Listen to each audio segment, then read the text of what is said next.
Have you ever noticed how certain words instantly reveal a person's true nature? You know those phrases that, the moment you hear them, something inside you sets off a red flag. Today, I'm going to reveal 5 phrases that foolish men always say, and believe me, the last one is so destructive that it may be silently ruining relationships and careers without anyone even realizing it. Even more importantly, I'll show you how the great Stoic philosophers warned us about these behaviors more than 2,000 years ago. If you're watching this video, you've probably already encountered someone who uses these phrases all the time. Maybe it's a coworker, an acquaintance, or even someone very close to you. And I guarantee that by the end of this video, you'll never hear these words the same way again. Your understanding of emotional intelligence and wisdom will change completely. Before we continue, make sure to subscribe to the channel and turn on notifications. This content can literally transform the way you see the people around you, and more importantly, the way you choose your own words. Leave a like if you want more content about Stoic philosophy applied to real life, and share this video with that person who urgently needs to see it. Now, let me ask you something honestly. How many times have you regretted something you said?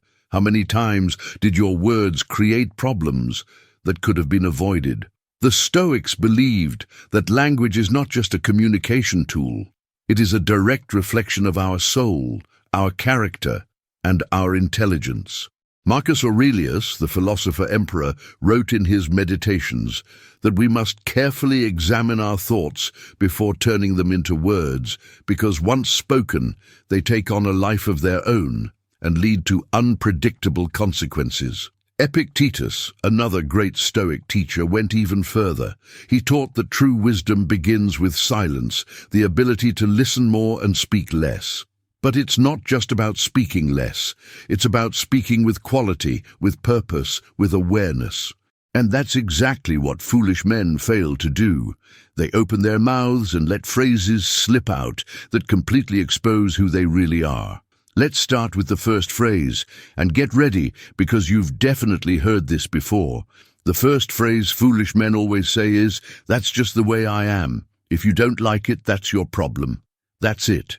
This single sentence alone reveals a mountain of character flaws and emotional immaturity. Do you know why?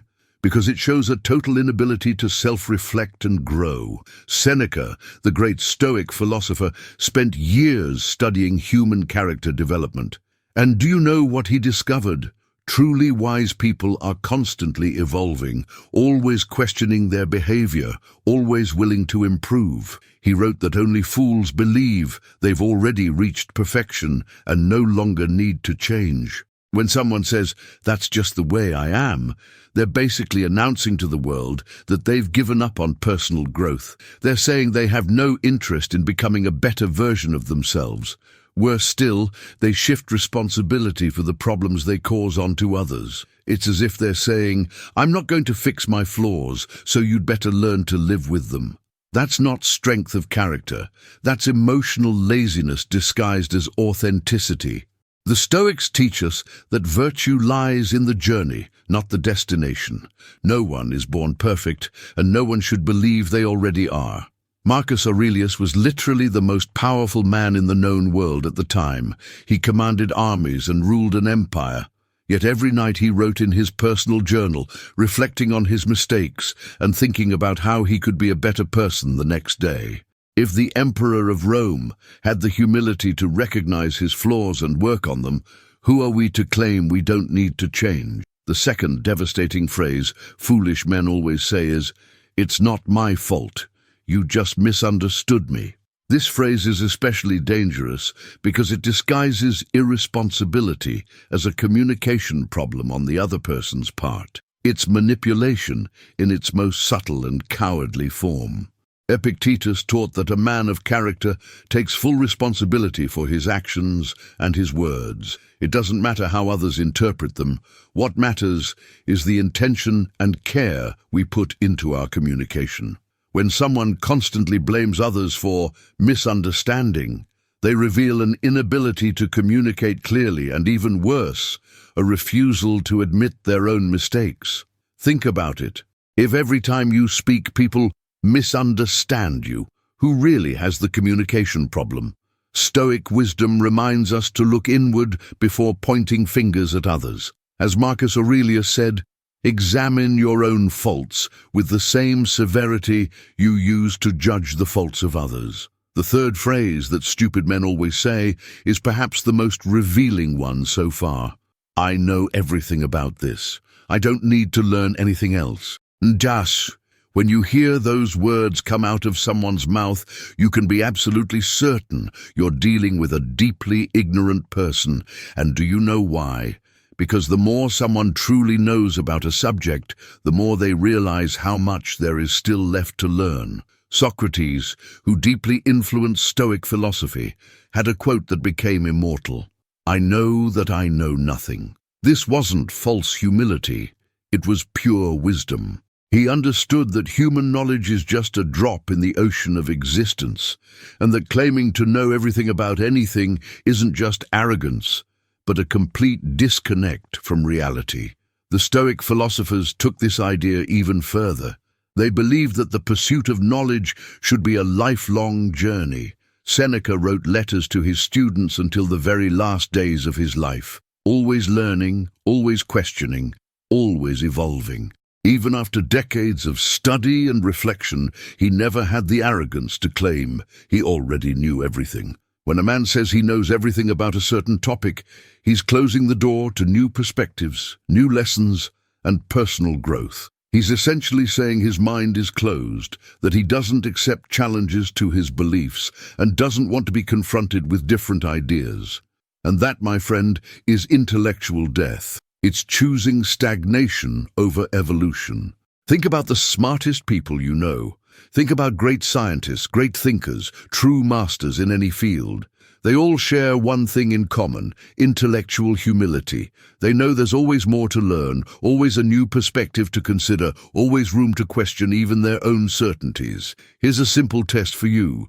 The next time someone says they know everything about something, ask deeper questions. Watch how quickly that person becomes uncomfortable, changes the subject, or gets irritated by your curiosity.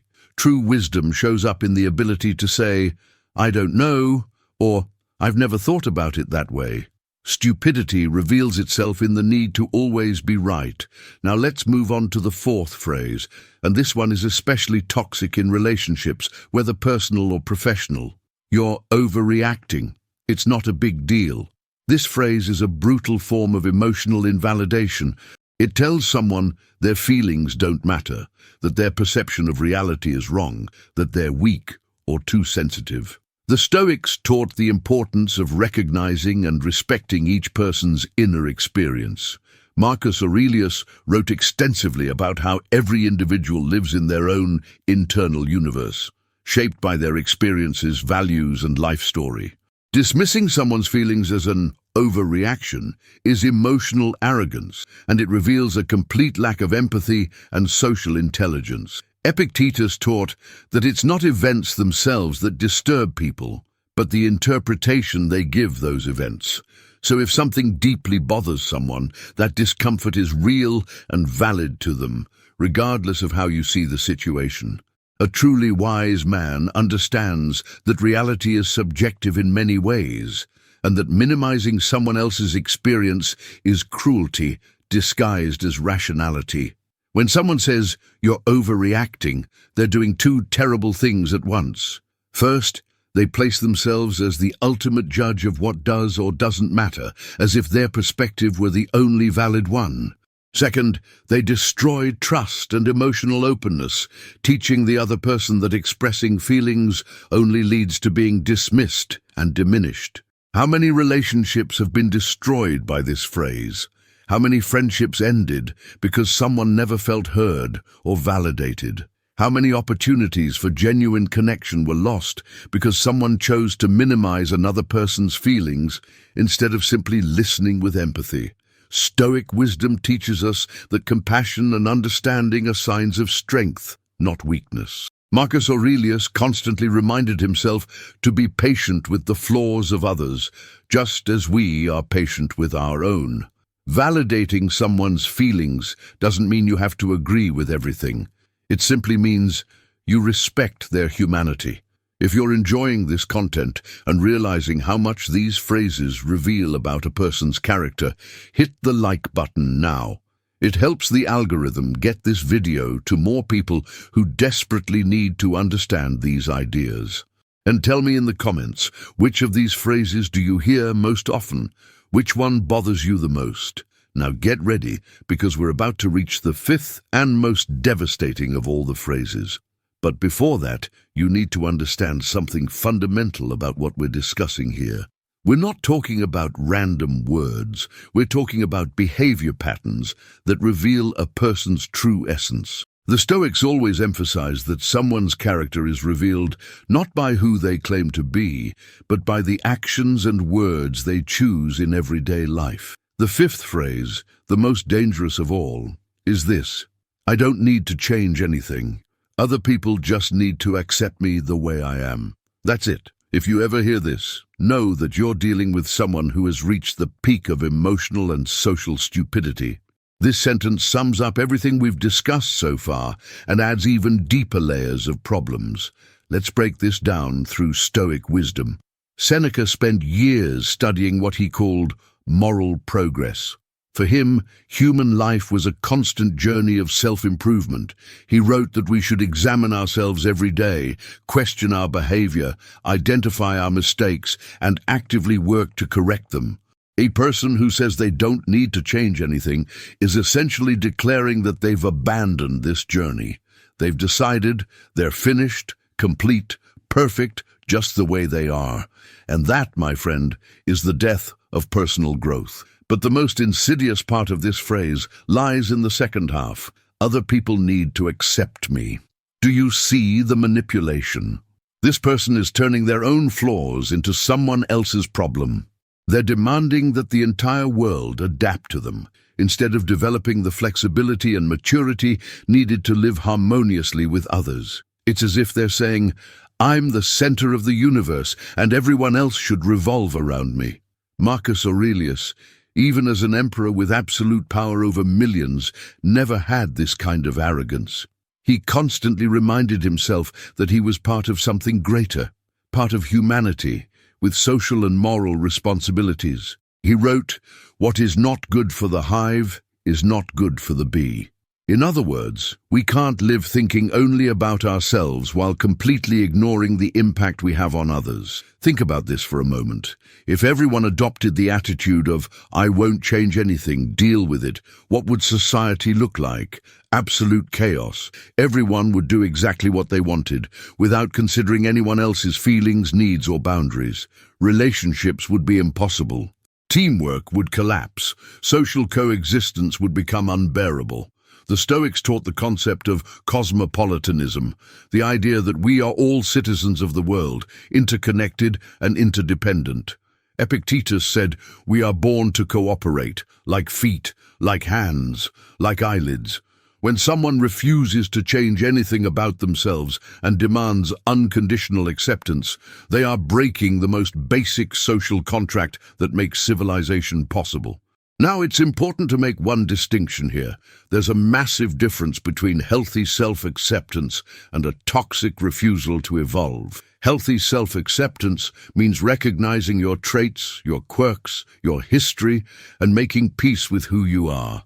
That's beautiful and necessary, but refusing to change harmful behaviors, refusing to work on character flaws, refusing to develop emotional skills, that's not self-acceptance. That's self-indulgence disguised as self-esteem. Seneca clearly distinguished between virtues and vices. Virtues, like courage, wisdom, justice, and self-control, must be actively cultivated. Vices, like arrogance, laziness, cowardice, and greed, must be fought with equal intensity. When someone says they don't need to change anything, they're essentially saying their vices are acceptable, their flaws don't deserve attention, and their character doesn't need work. And here's the real tragedy of this mindset. The people who insist most strongly that they don't need to change are usually the ones who need to change the most. It's as if stupidity creates a shield against self-awareness. The more problematic the behavior, the more aggressive the defense against any suggestion of change. Have you noticed how truly intelligent, evolved people are the first to admit their flaws? They don't just admit them, they're grateful when someone points out something they can improve. They see constructive criticism as a gift, as an opportunity for growth. Meanwhile, foolish people see any suggestion for improvement as a personal attack, as a rejection of who they are. The Stoics practice something called premeditatio malorum, which means anticipating your possible mistakes and failures in advance so you can correct them before they cause real damage. Think about the level of maturity that requires.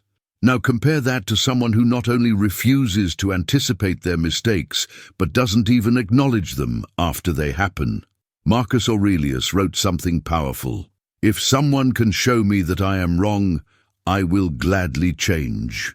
For I seek the truth, which has never harmed anyone. It is the person who persists in error and ignorance who is harmed. Read that again. Let those words sink in. One of the most powerful men in human history had the humility to admit he could be wrong, and the willingness to change when faced with the truth. Now answer this honestly, just for your own reflection. Are you closer to Marcus Aurelius or to the person who insists they don't need to change anything? Where do you fall on that spectrum, between humility and arrogance, between growth and stagnation, between wisdom and stupidity? Now that you're familiar with these 5 devastating phrases, we need to go deeper. Because it's not enough to simply recognize these phrases in others. You have to understand the psychological roots behind them, and more importantly, check whether you yourself are falling into these traps without realizing it. Because the hardest truth I can tell you is this: every one of us at some point has used at least one of these phrases. The difference between a wise man and a foolish one isn't that the wise man never makes mistakes, but that he recognizes them and actively works to avoid repeating them. The Stoics practiced a powerful exercise every single day. At the end of each day, Seneca recommended a full examination of conscience. He wrote, "When the light has been removed, and my wife, who knows this habit of mine, has fallen silent, I examine my entire day and go over what I have done and said. I hide nothing from myself. I pass nothing by. Imagine the transformative power of doing this daily. Imagine if tonight, before going to bed, you reviewed every conversation you had and identified whether you used any of these toxic phrases. But let's go even deeper. Why do foolish men say these things? What's the psychological mechanism behind it? The answer may surprise you. Fear. That's right, fear. Every one of these phrases is a defense mechanism against the vulnerability of admitting imperfection. It's much easier to say, "That's just how I am," than to admit, "I'm afraid to try to change and fail." It's far more comfortable to say, "You misunderstood me," than to acknowledge, "I communicated poorly and I need to improve." And it's far less threatening to say, "You're overreacting," than to face the truth, "I hurt someone, and I have to deal with that." Epictetus taught that true freedom begins when we stop fearing the judgment of others and our own imperfections.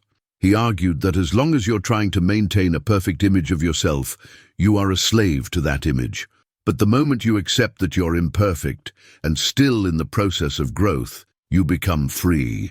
Paradoxically, it's the acceptance of imperfection that allows us to evolve, while the denial of imperfection keeps us stuck exactly where we are.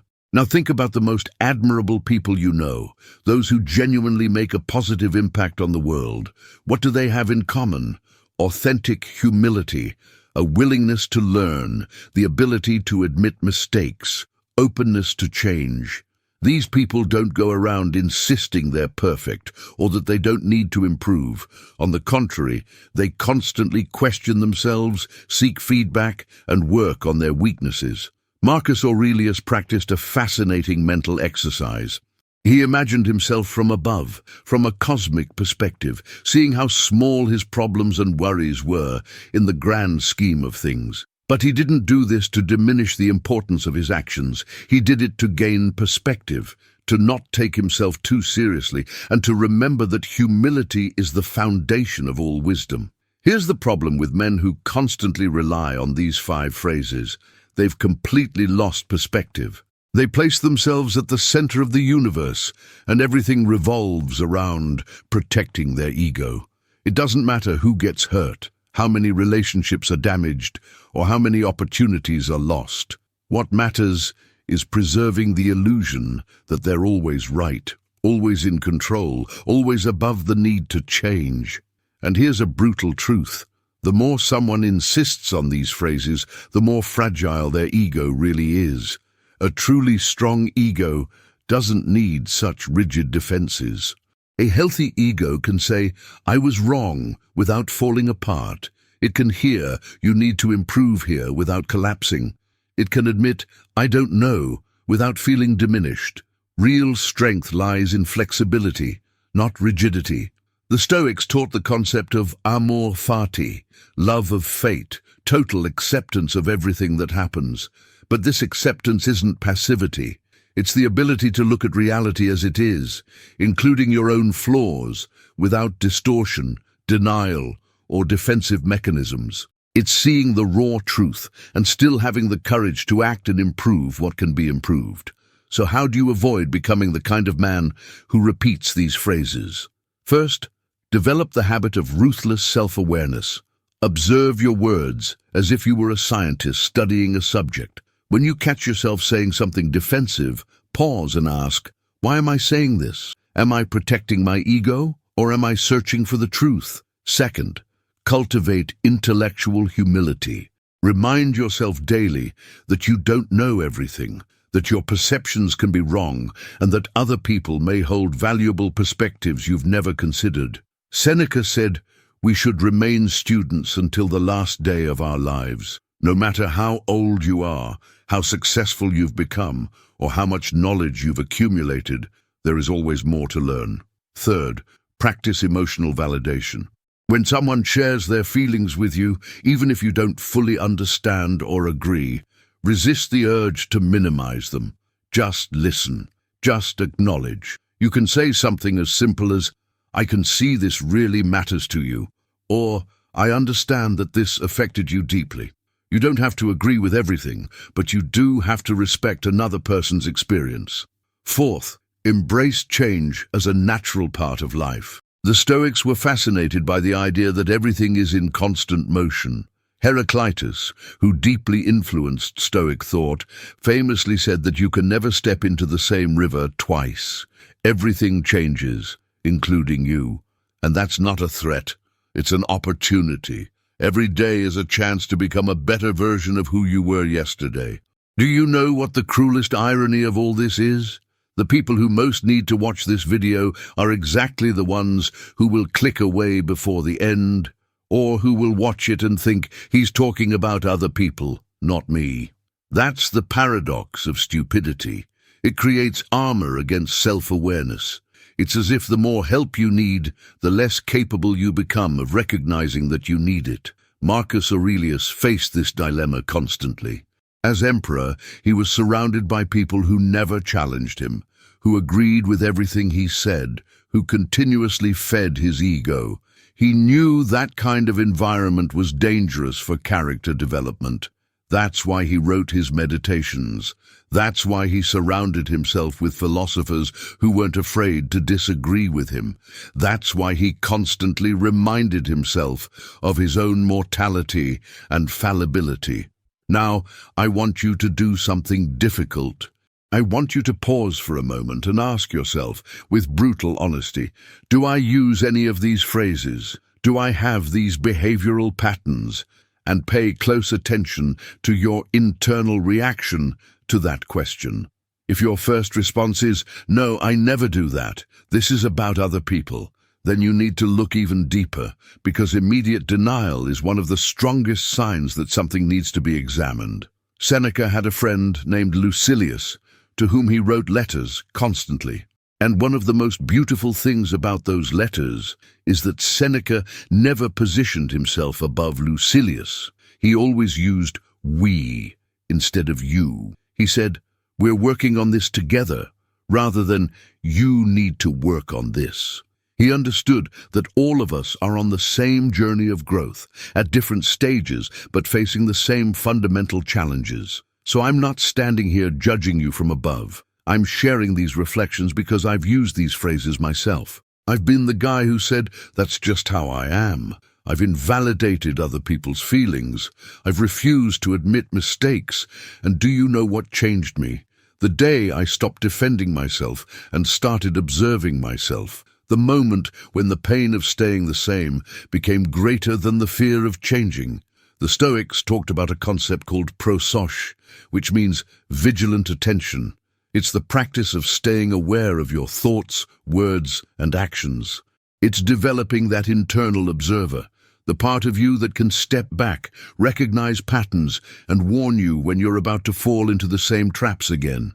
Imagine having that inner voice that right when you're about to say, "That's just how I am," makes you pause and reflect.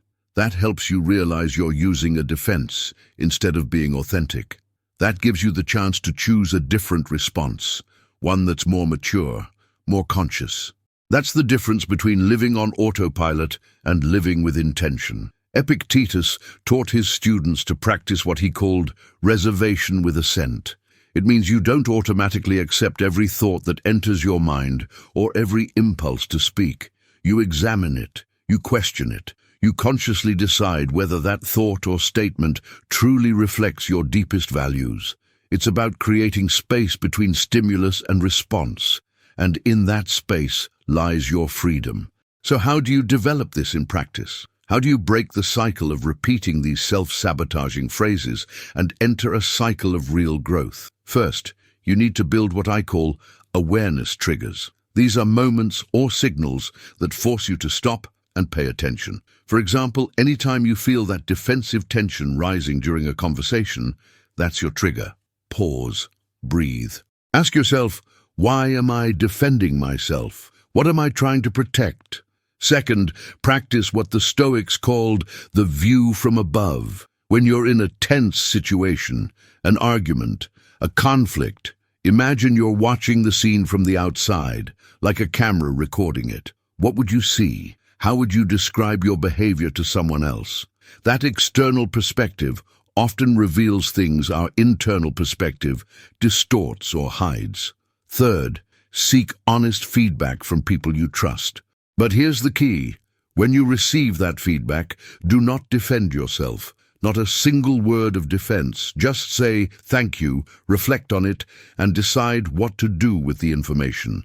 Remember Marcus Aurelius. If someone can show me that I am wrong, I will gladly change. That should be your attitude. Fourth, keep a personal development journal. It doesn't need to be fancy. Just a few lines a day, answering questions like, what did I say today that I wish I hadn't? When could I have responded more maturely? What behavioral pattern did I notice in myself today? Seneca did this every night, and he credited much of his growth to this habit. And here's something fundamental you need to understand. Real change doesn't happen overnight. The Stoics were masters at understanding that character development is a slow, gradual, lifelong process. Don't expect perfection. Expect to be a little better each day. Expect to stumble, fall, and make the same mistakes again. But also expect to get back up, learn, and try again. Marcus Aurelius wrote something that should be engraved in every man's mind. You have power over your mind, not outside events. Realize this, and you will find strength. The words that come out of your mouth are part of what you do have power over. You can't control how others react, but you can control what you say and how you say it. So the next time you catch yourself about to say, "That's just how I am," stop, breathe, choose something different. Maybe something like, "You're right, I can work on that." Instead of saying, "You misunderstood me," try, "I'm sorry, let me explain that better." Instead of, "You're overreacting," try, "I can see this matters to you, tell me more." These changes may seem small, but they completely transform the dynamics of your relationships and the quality of your life. Because in the end, we are defined by our daily choices, our everyday words, and our consistent habits. And every time you choose a more conscious response instead of an automatic, defensive one, you are shaping a stronger character and a more meaningful life. We're coming to the end of this journey, and I need to tell you something that can completely change the way you see all of this. There is a sixth phrase, a bonus phrase, that is even more revealing than all the others. And that phrase is silence. That's right, silence. But not just any silence. I'm talking about that cold, calculated silence that some people use as a weapon. The silence that punishes, manipulates, and controls. The Stoics made a clear distinction between wise silence and toxic silence. Epictetus taught that wise silence comes from reflection, from discernment, from the conscious choice not to speak when there is nothing constructive to say. Toxic silence, on the other hand, comes from contempt, indifference, and the desire to make the other person suffer. A foolish man uses silence to avoid responsibility, to punish without having to explain himself, to maintain control without having to engage in dialogue. Think about how many relationships are destroyed not by what is said, but by what is left unsaid. How many wounds are created not by harsh words, but by the absence of kind ones. How many opportunities for connection are lost because someone chose cold silence instead of honest communication. Marcus Aurelius wrote that we should be generous with our words when they can heal, and sparing with them when they can wound. But never, never should we use silence as a way to inflict pain. Now you know all 5 phrases, plus the bonus one, that foolish men consistently use. And more importantly, you understand the why behind them. You see that they're not just words. They're reflections of a character that needs work, a mind that needs development, and a heart that needs maturity. But here's the most powerful part of all this. You have a choice. You can continue being the person who uses these phrases, who defends instead of evolving, who protects the ego instead of seeking the truth. Or you can decide right now to begin a different journey, a Stoic journey of self-discovery, continuous growth, and genuine humility. Seneca said that it doesn't matter how many mistakes you've made in the past. What matters is what you do from this moment forward. Every moment is an opportunity to start again, to choose differently, to be better.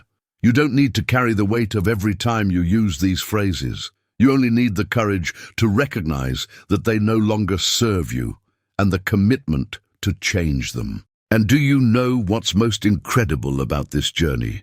The more you work on yourself, the more aware you become of your words and actions, the more you begin to attract better people into your life. Because energy attracts energy. Awareness attracts awareness. Maturity attracts maturity. You don't just transform yourself, you transform the quality of your relationships and experiences. The Stoics believed that we are all part of one great human community, interconnected in ways we don't always see. When you improve yourself, you contribute to improving the whole. When you choose wiser words, you elevate every conversation you're part of. When you show humility and a willingness to grow, you inspire others to do the same. Marcus Aurelius had a powerful mental exercise for moments when he felt tempted to respond poorly. He would ask himself, 10 years from now, will I be proud of this choice? Imagine the transformative power of asking that question before saying any of those 5 phrases. 10 years from now, will you be proud that you said, "That's just how I am," instead of working to improve? Proud that you dismiss someone's feelings? Proud that you refuse to learn something new? The answer, obviously, is no. And if you won't be proud of it in the future, why do it now? Why waste this precious moment, this one day you will never get back, repeating patterns you already know lead nowhere? So here is my final challenge to you. For the next 30 days, commit to observing your words with total attention. Don't try to be perfect, just try to be aware. Every time you catch yourself using one of these phrases or about to use one, write it down. Don't judge yourself, just observe. At the end of 30 days, you'll have a clear map of your behavioral patterns, and only then can you begin to work on them deliberately and intentionally. Epictetus said that we cannot control the wind, but we can adjust the sails. You can't change the past. You can't control every circumstance. You can't decide how others will react, but you can, absolutely, choose your words. You can decide what kind of man you want to be. You can commit to the journey of continuous growth. And always remember, wisdom is not never making mistakes. Wisdom is recognizing when you're wrong and having the humility and courage to do better next time. The Stoics were not perfect. Marcus Aurelius made mistakes. Seneca had flaws. Epictetus faced hardship, but they all shared one essential trait. They never stopped trying to become better. If you've watched this far, you've already shown something rare and valuable, a willingness to look at yourself honestly. That alone puts you far ahead of most people. Now all that's left is to keep going, one day at a time, one conversation at a time, one choice at a time. Leave a comment telling us which of these phrases impacted you the most and why. Share how you plan to work on these patterns in your own life. And if you know someone who desperately needs to watch this video, share it with them. Sometimes a single video like this can become a turning point in someone's life. Subscribe to the channel if you want more content on Stoic philosophy applied to real life. Turn on notifications so you don't miss the next videos. And on the screen right now, you'll see 2 videos that perfectly complement what you learned today. One about how the Stoics dealt with difficult people, and another on Marcus Aurelius's lessons for developing emotional self-control. Watch those and continue your transformation journey. Remember, life is far too short to be wasted living as a lesser version of who you could be. Choose wisdom, choose growth, choose to be a man whose words reflect character, intelligence, and compassion. The world needs more men like that, and you can be one of them. The choice has always been yours.